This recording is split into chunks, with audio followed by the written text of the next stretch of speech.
4 दिन का जो पीसफुल सिट इन धरना है, आज तीसरा दिन है और हमने ये जो भी पीसफुल सिट इन धरना है, हम गवर्नमेंट के पास हमने स्पष्ट तरीक़ा से अपना जो भी मांग रखा है और हम ये भी उम्मीद कर रहे थे कि सरकार इसको नज़रअंदाज नहीं करेंगे, क्योंकि इससे बड़ा इशू शायद अरुणाचल में अभी तक देखने को नहीं मिला है। क्योंकि ये जस्ट नॉर्मल पेपर सेलिंग या फिर पेपर लीकेज का ऐसा इशू नहीं है। ये हमारा अरुणाचल का जो प्रेजेंट जनरेशन है और आने वाले जनरेशन का, हम लोग का फ्यूचर का सवाल है। तो उस विषय में हमने जो भी मांग रखा है, हमने स्पष्ट तरीक़ा से रखा है और अभी तक पिछले 3 दिन में हमें ऑफिशियली वैसे तो कुछ रिस्पॉन्स आया नहीं है, लेकिन हमारा उम्मीद अभी भी जारी है, क्योंकि हम जो भी डिमांड रखे हैं, हमने कोई गलत डिमांड तो रखा नहीं है। हम रखे हैं तो स्टेट का हित में रखा है, हमारा स्टेट का भविष्य के लिए हमने रखा है। और जो सरकार है, कभी कभी आप लोग का जो मीडिया फ्रेंड्स का, आप लोग का मीडिया का थ्रू से हम लोग को ये सुनने भी मिलता है कि सरकार का तरफ से ये बोला जाता है कि वो लोग डिस्कशन के लिए रेडी है और वो लोग they are open to any kind of discussion. लेकिन आप सबको बता दूं, ऐसे कुछ ऑफिशियल कॉरेस्पॉन्डेंस हुआ नहीं है और हमारा तरफ से हमने रीच करने का बहुत बार कोशिश किया। इनफैक्ट हमने अपॉइंटमेंट के लिए भी बहुत बार अप्लाई किया, एप्लीकेशन भी दिए, लेकिन अभी तक सरकार से कुछ रिस्पॉन्स आया नहीं है। तो ये बहुत दुखद वाला बात है। फिर भी हमारा उम्मीद अभी भी जारी है और हम ये उम्मीद कर रहे हैं कि क्योंकि जो इशू हम उठाया है, ये एक्चुअली ये सरकार का इशू है। इनफैक्ट ये चीज़ को हमें बोलने का ज़रूरत भी नहीं पड़ना चाहिए था। फिर भी ये इशू हमने उठाया है, तो हम सरकार से अभी भी उम्मीद कर रहे हैं कि अभी भी समय है और जब भी कुछ भी रिस्पॉन्स होगा तो डेफिनेटली आप लोग को बताया जाएगा। जैसा आपने कहा कि आप लोग कोई भी गवर्नमेंट ऑफिसर अभी तक मिलने को नहीं आया है और यह भी आप लोग का सेकंड टाइम है धरना देने का, तो आपको नहीं लगता कि गवर्नमेंट लोग आप लोग कम्प्लीटली इग्नोर कर रहे हैं? देखिए, सरकार का काम सरकार का ऊपर है, हमारा काम हमारा ऊपर है। हम जो चीज़ हमें लगा कि जो चीज़ हमें उतारना चाहिए, हमने गवर्नमेंट टेबल में रखा है और हम यहाँ पे डेमोक्रेटिक तरीक़ा से, पीसफुल तरीक़ा से हम अपना आवाज़ को बुलंद करके रखा है। अभी इसको सरकार जो नज़रअंदाज करने का जो भी टेक्निक है, हम बिलीव करते हैं कि इसको और ज़्यादा लेट नहीं करेंगे, क्योंकि जब तक सरकार नहीं मानेगा हम भी अपना बुलंद आवाज़ जो है वो बुलंद रहेगा। क्योंकि हमने जो मांग रखा है ये सिर्फ आज के लिए सिर्फ नहीं है, जैसे मैंने थोड़ा पहले बोला है, ये हमारा आने वाला पीढ़ी के लिए भी है। तो इसलिए हम यहाँ से पीछे हटने वाला तो नहीं है। तो बेहतर यही रहेगा कि सरकार हमारा जो इशू है इसको जल्द से जल्द रिजॉल्व करे, क्योंकि जो भी हम मांग रहे हैं ये कोई नया मांग भी नहीं है, ये सरकार का खुद का कमिटमेंट है। और हम सरकार को बस रिमाइंड कर रहे हैं कि आप ये चीज़ करने के लिए आपने आश्वासन दिया था, हम बस उसे एक रिमाइंडर जैसे बता रहे हैं कि आप अपना ही जो कमिटमेंट है, आप अपना कमिटमेंट में खरा उतरिए और जो भी डिमांड था, जो भी हमने मांग रखा है, उसको जल्द से जल्द इसको रिजॉल्व कर दीजिए।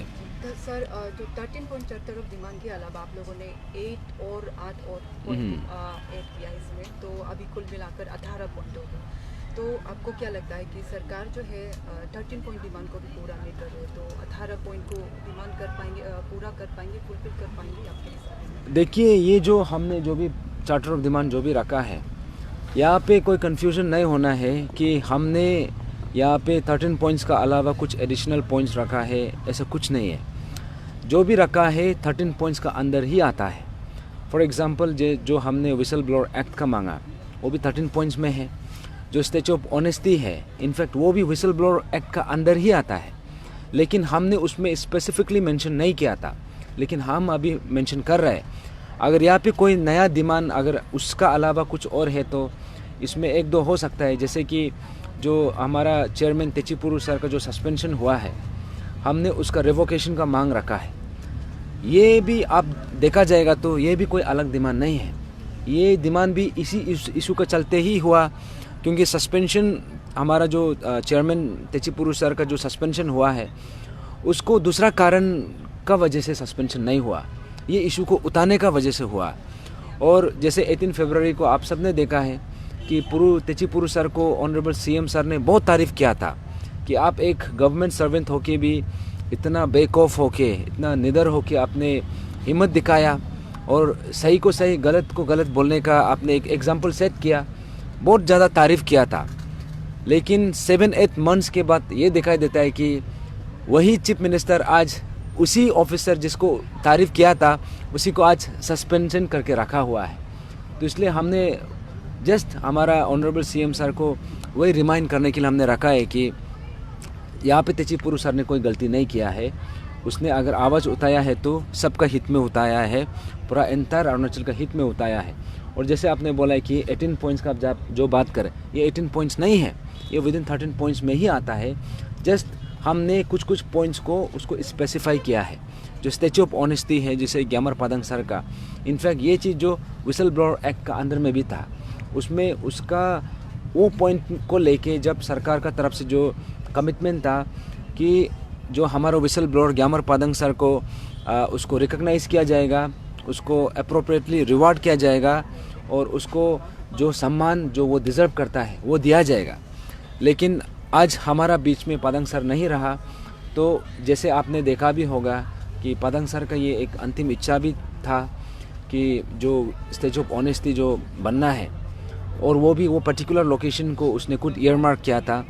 और अगर उसका इच्छा भी नहीं होता फिर भी हम सब का रिस्पॉन्सिबिलिटी है कि चाहे वो चीज़ को पादंग सर चाहे बोलो या ना बोलो, या उसका इच्छा हो या ना हो, लेकिन हम सब का रिस्पॉन्सिबिलिटी ये बनता है कि हमारा जो स्टेट का हीरो है उसको रिकॉग्नाइज़ करने का जो हमने मांग रखा है, और जो स्टेट का हीरो को हम जो एक उसको ऑनर करने का जो हमने एक जेस्चर का बात किया है, ये सब हम सब का रिस्पॉन्सिबिलिटी है।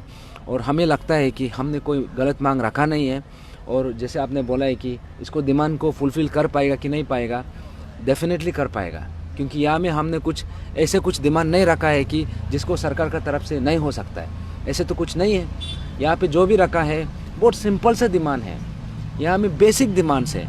इनफैक्ट हमें लगा था कि सरकार का तरफ से ये जो हमने डिमांड रखा है ये तो बस शुरुआत है, ये तो बेर मिनिमम है, ये कम से कम इतना तो सरकार का तरफ से होना चाहिए। लेकिन अगर हमारा जो सरकार है, अगर वो खुद को पीपल फ्रेंडली सरकार खुद को मानते हैं, या फिर जो हमारा जनता का जो मेन आवाज़ है, जनता का जो आप हित में काम करने वाले सरकार मानते हैं, तो इसका अलावा भी और भी कुछ करना बाकी है। इनफैक्ट बहुत कुछ करना चाहिए। हमें लगा था ये जब फुलफ़िल हो जाएगा इसके बाद भी हम और कुछ इसको ये इंस्टीट्यूशन को सुधारने के लिए और भी कुछ इनिशिएटिव का बात करेंगे। लेकिन इसी 13 पॉइंट्स में अभी भी टिका हुआ है। और मैंने शुरू से कहा है कि जब से ये पॉइंट को उठाया है कि सरकार ऐसे नहीं कि सरकार बिल्कुल कुछ नहीं किया है, ऐसे बिल्कुल नहीं है। हाँ, कुछ किया है, लेकिन जिस हिसाब से करना चाहिए था, जिस तरीक़ा से इसको रिजॉल्व करना चाहिए था, क्योंकि देखिए ये इशू जो आज अगर सही तरीक़ा से रिजॉल्व नहीं हुआ, इसका कॉन्सिक्वेंसेस, इसका जो खामियाजा और इसका जो भी इम्पैक्ट है, ये हमारा आने वाला पीढ़ी को बहुत ज़ोर से झटका लगने वाला है। उसका इम्पैक्ट हमारा जो फ्यूचर जनरेशन को असर पड़ने वाला है, and it is going to be very very catastrophic. तो इसलिए हम ये इशू का सीरियसनेस को पकड़ के अभी भी यहीं पे करा है। तो सर, जो प्रोटेस्ट रैली में जो इंजर्ड हुआ था, जिसको चोट लगा था, उनको मीटिंग में सरकार ने कहा था कि कंपेंसेट करेंगे, तो अभी उसका क्या अपडेट है? देखिए, हमने यही डिमांड में हम वो चीज़ को मेंशन किया है। एक्चुअली यहाँ पे जो भी हमने रखा है, ये सरकार का खुद का कमिटमेंट को हम जस्ट रिमाइंडर कर रहे हैं कि हम यहाँ पे कुछ नया चीज़ भी बात नहीं कर रहे हैं। ये honourable chief minister Pema Khandu sir ने बोला था कि उस समय में जो इंजर हुआ था उसको कंपनसेशन दिया जाएगा फाइनेंशियली। तो इनफैक्ट हमसे लिस्ट भी मांगा था, हमने लिस्ट भी सबमिट कर दिया, और वहाँ पे वो लोग का मेडिकल टेस्ट भी हुआ था कंफर्मेशन के लिए। तो ये सब होने के बाद अभी 8 महीना हो गया, उसमें अभी भी कंपनसेशन क्यों नहीं दे पा रहा है? और उसके अलावा हमने यहाँ पे दो जो और भी बात रखे हैं, जैसे कि उस समय में जब हमने 18 फरवरी का रात को जब ऑनरेबल सीएम से मिलने से डिस्कशन से पहले हमने ये बात को क्लियरली बोला था कि वहाँ पे जो भी प्रोटेस्टर को आपने एफआईआर रजिस्टर किया है, जो क्रिमिनल चार्जेस में आपने केस दर्ज किया है, उसको इमीडिएटली उसको आप विड्रॉ कर देंगे।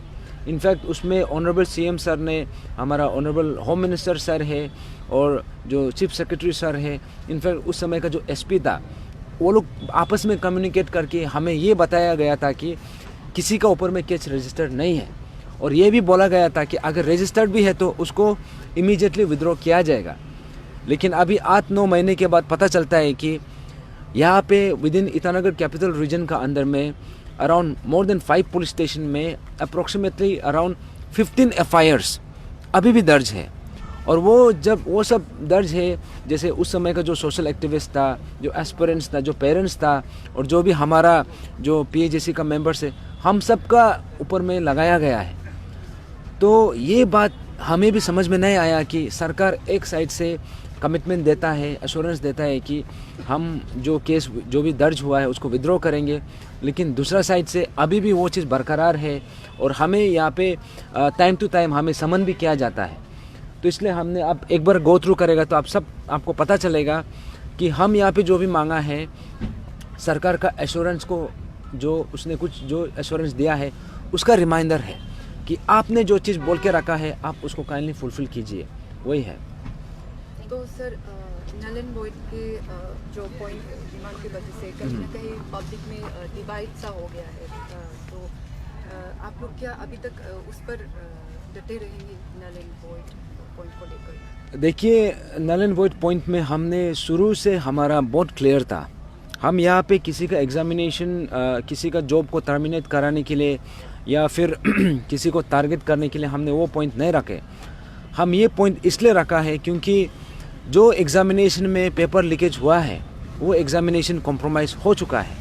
तो उसको लेके सरकार क्या सोचता है, हमारा हिसाब से अगर हमारा राह मांगेंगे तो हम तो डेफिनेटली बोलेंगे कि वो एग्ज़ामिनेशन को दोबारा से कंडक्ट करना चाहिए।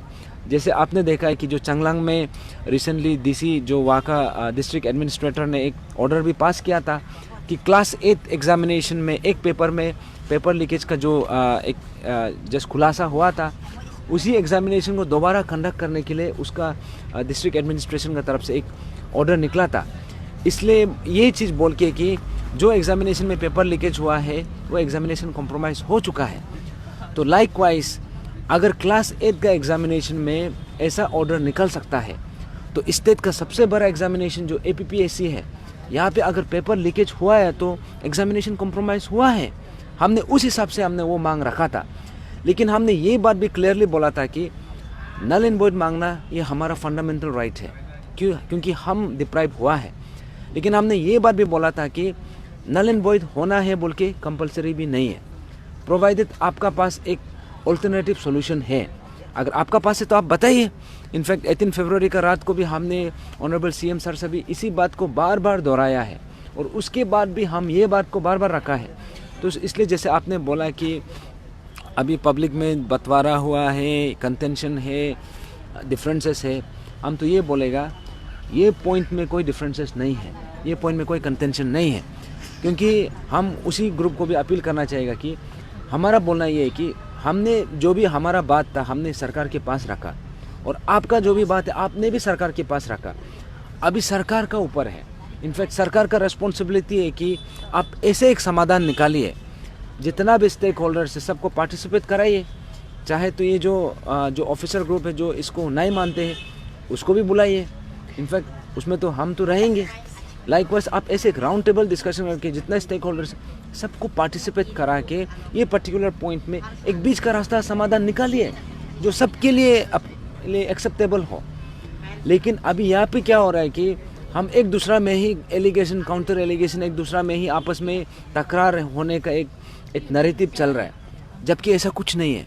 ये जो रिस्पॉन्सिबिलिटी है, ये जो ड्यूटी है, ये सरकार का है, क्योंकि इसका सोल्यूशन ना हम दे सकते हैं ना कोई ग्रुप दे सकते हैं, क्योंकि यहाँ का अथॉरिटी सरकार है और हमारा मानना ये है कि सरकार बिंग रेस्पॉन्सिबल गवर्नमेंट, आपका ड्यूटी है कि यहाँ में जो राइट करेक्टिव मेजर्स है, जो सही समाधान जो निकलना है, हम अपील करते हैं कि, और जो हमारा जो दूसरा ग्रुप जो हमें अपोज कर रहे हैं वो पर्टिकुलर पॉइंट को लेके, उससे भी अपील है कि हम दोनों मिलके, हम सब मिलके उल्टा सरकार को अपील करना है कि यहाँ पे जो राइट आउटकम, जो राइट सॉल्यूशन जो निकलना चाहिए, जो सॉल्यूशन जिससे सबके लिए भला हो, सबको जस्टिस मिले, ऐसे आप एक सॉल्यूशन निकालने के लिए हम सब मिलके सरकार को उल्टा अपील करना चाहिए।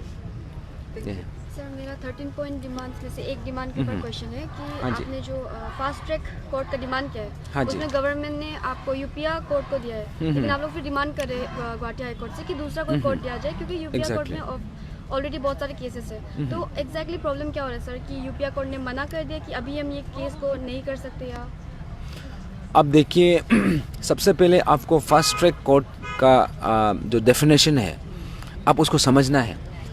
फास्ट ट्रैक कोर्ट क्यों बनाया जाता है? यहाँ पे इनफैक्ट सुप्रीम कोर्ट का जजमेंट भी है कि कोई भी स्टेट में या फिर कोई भी यहाँ पे पुलिस स्टेशन में if there are more than 100 cases, उसका अगेंस्ट उसका वो पे एक फास्ट ट्रैक कोर्ट उसमें बनना चाहिए, क्रिएट होना चाहिए। फास्ट ट्रैक कोर्ट का मतलब है कि इन्वेस्टिगेशन और या फिर जो भी यहाँ पे इन्वेस्टिगेशन और यहाँ पे जो भी इसका जुडिशरी जो प्रोसेस है, इसको फास्ट ट्रैक करने का। तो उसका मतलब ये है कि आप ऐसा एक पर्टिकुलर कोर्ट को आप डेजिग्नेट करना है जहाँ पे फास्ट जो चीज़ इन्वेस्टिगेशन जल्दी हो सके। अब देखिए, ये जो यूपीआ जो session and district and session court को आपने जो फास्ट ट्रैक कोर्ट बना के रखा है, तो वो चीज़ को हमने सरकार से अपील किया था कि सेशन और डिस्ट्रिक्ट एंड सेशन कोर्ट यूपीआ जो है ऑलरेडी इतना ज़्यादा केसेस से वहाँ पे ओवरबर्डन है। वहाँ पे आप देख सकते हैं कि वहाँ पे पोक्सो केसेस है, वहाँ पे जो बाकी क्रिमिनल केसेस है, जितना यहाँ पे अरुणाचल में मैक्सिमम केसेस उसी में यहाँ पे ट्रायल होता है। तब हमने बोला है कि ये पर्टिकुलर कोर्ट जो है ये ओवरबर्डन हो चुका है। अभी आप ये एपीपीएससी इशू को लेके आपको इसमें फास्ट ट्रायल चाहिए, तो हमें एक कोर्ट ढूंढना चाहिए, एक ऐसा कोर्ट डेजिग्नेट होना चाहिए जहाँ पे इन्वेस्टिगेशन या फिर जहाँ पे जो ट्रायल है वो फास्ट ट्रैक में हो। तो अभी उसी को लेके हमने सरकार को मांगा है कि आप यूपीआ कोर्ट का अलावा with in Itanagar capital region का अंदर में एक पर्टिकुलर कोर्ट का आप डेजिग्नेट कर दीजिए, ताकि यहाँ में जो भी इन्वेस्टिगेशन प्रोसेस है वो पटापट से हो सके, जल्दी हो सके। अभी आप देख सकते हैं यहाँ पे जो सीबीआई का जो चार्जशीट है अभी भी कंप्लीट नहीं है। अगर फास्ट ट्रैक कोर्ट होता, ये लोग पटापट से सीबीआई को प्रेशराइज करेगा कि आप चार्जशीट को जल्दी कंप्लीट करने के लिए। यहाँ पे जो भी केस डायरीज है, यहाँ पे जो इन्वेस्टिगेशन प्रोसेस है, इसको फास्ट फॉरवर्ड करने के लिए ये जो फास्ट ट्रैक कोर्ट्स है वो लोग का तरफ से भी मॉनिटर करेंगे, वो लोग प्रेशर डालेंगे। इसी को लेके हमने सरकार को मांगा था कि आप फास्ट ट्रैक कोर्ट जो है यूपीआ कोर्ट का कोर्ट से उसमें नहीं करके एक दूसरा सूटेबल कोर्ट में आप उसको काइंडली उसको डेजिग्नेट कराइए। तो ये मांग जो है, जैसे आपने पूछा है कि देखिए यूपीआ कोर्ट ने मना नहीं किया है, लेकिन प्रॉब्लम ये है कि यूपीआ कोर्ट में इतना ज़्यादा केसेस है कि हमारा जो एपीपीएससी का जो केस जो है, जो डे टू डे हियरिंग होना चाहिए, डे टू डे बेसिस में जो ये जो ट्रायल चलना चाहिए वो नहीं हो पा रहा है, क्योंकि यहाँ में ऑलरेडी केसेस इतना ज़्यादा पेंडिंग है। तो इसलिए हमने जो मांग रखा है ये कोई गलत मांग नहीं है, और सरकार के अभी भी नहीं समझ में आता है कि सरकार ये पर्टिकुलर मांग को क्यों नज़रअंदाज कर रहा है। ये बहुत जेन्युइन डिमांड है, और ये यहाँ पे हर एजुकेटेड सेक्शन समझ सकता है कि फास्ट ट्रैक कोर्ट का मतलब क्या है। और आप ऑलरेडी एक ओवरबर्डन कोर्ट को फास्ट ट्रैक कोर्ट बना के एक्चुअली यहाँ पे आई वॉश करने का एक टेक्निक क्या है। इसलिए हम सरकार से वही दरख्वास्त करते हैं, वही अपील करते हैं कि काइंडली ये जो फास्ट ट्रैक कोर्ट जो है, आप कोई सूटेबल एक अप्रोप्रिएट ऑल्टरनेटिव कोई सोल्यूशन, एक दूसरा ये पे कोर्ट पे आप उसको डेजिग्नेट करके इसको जल्दी से जल्दी फास्ट ट्रैक फेस में इन्वेस्टिगेशन को और ट्रायल को जल्दी से जल्दी इनिशिएट किया जाए। तो सर अभी तक कितने ट्रायल्स हो चुके हैं? देखिए, ट्रायल्स ऑन ये जो इन्वेस्टिगेशन है ये कोर्ट का ऊपर है, कोर्ट का अंदर में है, और इसका जो भी ट्रायल्स जो भी है इसका अपडेट हमारा एडवोकेट ही दे पाएंगे या फिर सीबीआई का तरफ से वो आ पाएंगे। लेकिन एक चीज़ तो है कि यहाँ पे जैसे कि हमने मांग किया है, जो फास्ट ट्रैक कोर्ट के साथ साथ हमने जो सीबीआई का चार्जशीट हम जैसे हमने पढ़ा है, सीबीआई का चार्जशीट अभी भी कंप्लीट हुआ नहीं है। अब देखिए 1 साल हो गया फिर भी चार्जशीट कंप्लीट नहीं है, जबकि यहाँ पे चार्जशीट को कंप्लीट करने के लिए 90 डेज़ का समय दिया जाता है, 3 मंथ्स का समय। आपने 1 साल ले लिया, 1 साल क्रॉस भी हो गया, तब भी चार्जशीट कंप्लीट नहीं हो रहा है। आप यहाँ में समझ सकता है कि एग्जैक्टली ये जो इन्वेस्टिगेशन जो है, ये जो ट्रायल प्रोसेस है, ये कितना पीछे है। इसलिए हम ये फास्ट ट्रैक कोर्ट का बहुत ज़ोरों शोरों से हमने ये अपील ये मांग रखा है।